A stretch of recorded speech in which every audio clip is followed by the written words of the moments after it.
Hello guys, तो आज की वीडियो में आपको मैं बताने वाला हूं कि जो आपका मूल निवास है वो ई मित्रा से आप कैसे अप्लाई कर सकते हैं, उसके लिए कौन कौन से डॉक्यूमेंट आपको लगाने हैं और जो आपका जो एप्लीकेशन फॉर्म है वो आपको किस प्रकार आपको भरना है, तो वो आपको सारी जानकारी इस वीडियो के अंदर आपको मिलने वाली है। तो इस वीडियो को आप एंड तक ज़रूर देखें। चलिए इस वीडियो को शुरू करते हैं।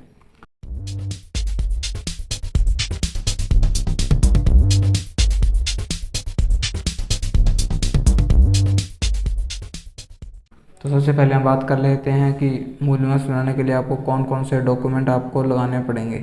तो यह SC ST OBC सभी के लिए यही डॉक्यूमेंट आपको लगाने पड़ेंगे।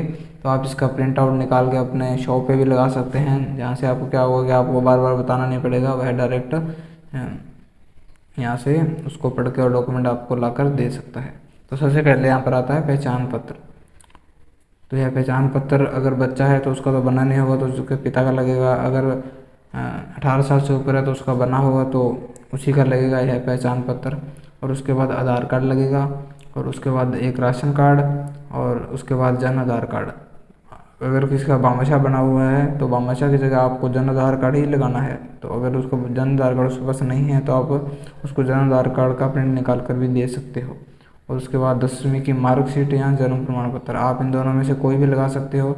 अगर बच्चा 10वीं क्लास से छोटी क्लास में पढ़ता है तो आप उसका जन्म प्रमाण पत्र भी लगा सकते हो।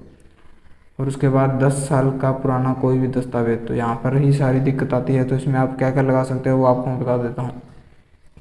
जैसे आपको यहाँ पे वोटर लिस्ट लगानी होगी, जैसे आपको 2008 की वोटर लिस्ट लगानी होगी, उसके बाद 2013 की या 14 की, और उसके बाद 2018 की, 19 की, 20 की, आप कोई भी इन तीनों में से लगा सकते हो।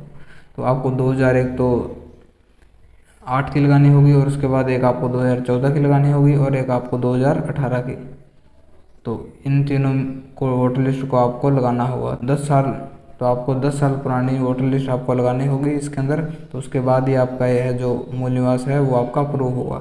अब किसी किसी की क्या होती है कि 10 साल पुराना डॉक्यूमेंट नहीं मिलता है, उसकी वोटर लिस्ट आपको नहीं मिलती है, तो उस समय आप उनके जो 10 साल पुराना बिल है तो वो भी आप, बिजली का बिल हो चाहे पानी का बिल हो, वो भी आप इसके अंदर लगा सकते हैं।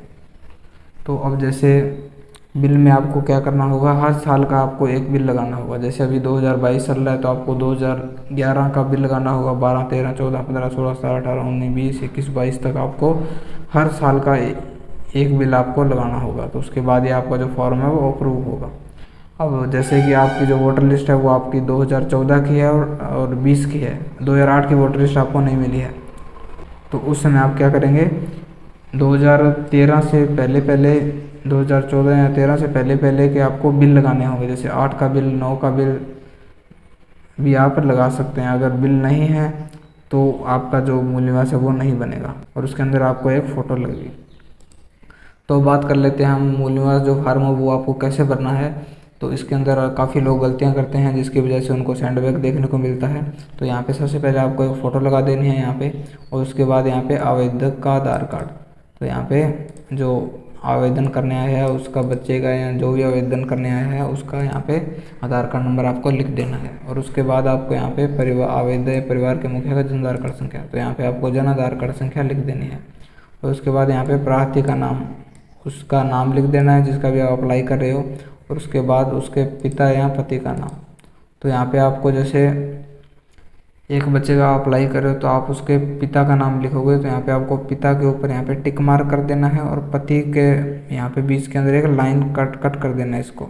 मतलब यहाँ पे हम पिता का नाम लिख रहे हैं, पिता के ऊपर यहाँ पे आपको टिक लगाना है, और पति के यहाँ पे आपको यहाँ पे लाइन आपको लगा देनी है, और उसके बाद उसका नाम लिख देना है।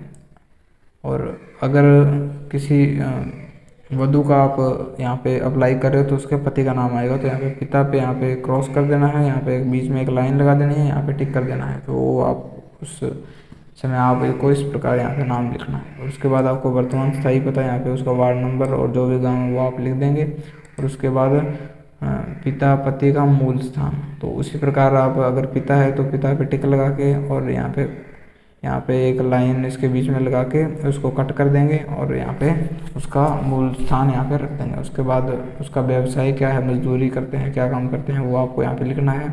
और उसके बाद उसका पता लिखना है, उसके व्यवसाय का पता, जो भी गांव का नाम है वो आप लिख देंगे यहाँ पे।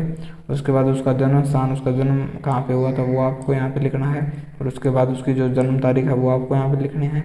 और ये आप खाली छोड़ सकते हैं, ये ज़रूरी नहीं भरना। अगर आप भर देंगे तो अच्छा है, अगर ना भरेंगे तो भी चलेगा। तो इसके बाद आपको यहाँ पे वो गाँव का नाम उसका लिख देना है। और उसके बाद क्या मतदाता सूची में से है पिता पति का नाम है, तो यहाँ पे आपको अगर नाम है तो हाँ लिख देंगे, अगर नहीं है तो आप नहीं लिख देंगे। और उसके बाद आपका परिवार कितने वर्षों से रह रहे हैं, तो जितने कितने टाइम से आपका परिवार राजस्थान के अंदर रह रहा है तो आपको 10 साल से ऊपर ही लिखना है। तो अगर आप 10 साल से नीचे लिखेंगे, जैसे 9 साल लिख दिया, तो वो आपका जो फार्म है वो रिजेक्ट हो जाएगा।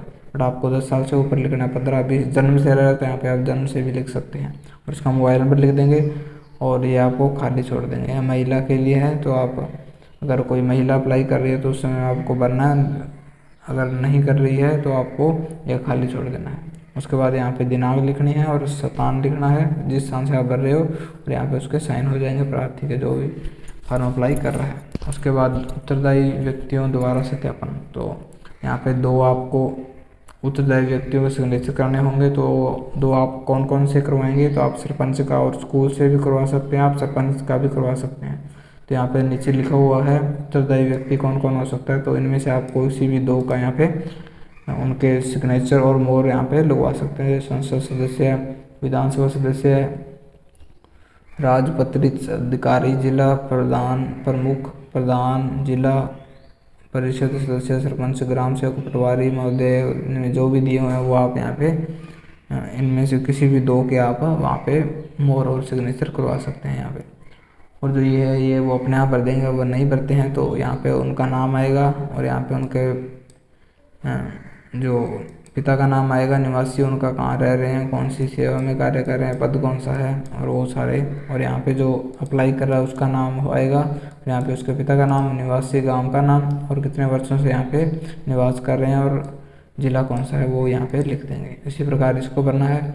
और उसके बाद जो लास्ट फॉर्म है शपथ पत्र, ये सबसे मेन है। तो यहाँ पे क्या होगा ये देखिए, तो इनमें से कौन सा भरना है आपको, तो यहाँ पे देखिए बालिंग होने की दशा में, यानी अगर वह 18 साल से ऊपर का है तो उसका खुद का भरा जाएगा।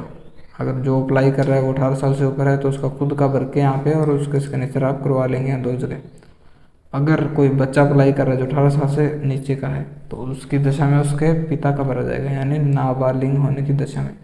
तो यहाँ पे जो अप्लाई कर रहा है, जो बच्चा अप्लाई कर रहा है तो उसके पिता का यहाँ पे भरा जाएगा ये सारा। तो ये भी आप भर देंगे और यहाँ पे टिक मार्क वो आपको सब बताया हुआ है वो आप इस प्रकार से भर के सिग्नेचर करवा देंगे। और विवाहित महिला के लिए ये भरेंगे, और ये 2 है इनको आप खाली छोड़ सकते हैं। तो इस प्रकार इस फॉर्म को भरना है और इसको आपको एक स्कैन करके एक PDF के अंदर बना लेनी है, एक PDF फाइल। तो उसके बाद आप इसको जब ऑनलाइन करेंगे मित्रा की सहायता से, तो अगर आपको ऑनलाइन करना आता है तो आप ऑनलाइन कर सकते हैं। अगर आपको ऑनलाइन नहीं करना आता तो आप नीचे कमेंट कर सकते हैं। आपको जो पूरा प्रोसेस है अब आपको एक नई वीडियो के अंदर आपको देखने को मिलेगा। अगर ज़्यादा कमेंट आएंगे तो आप वो वीडियो आपको मिल जाएगी। तो इस वीडियो में इतना ही, मिलते हैं अगली वीडियो में, तब तक के लिए जय हिंद जय भारत।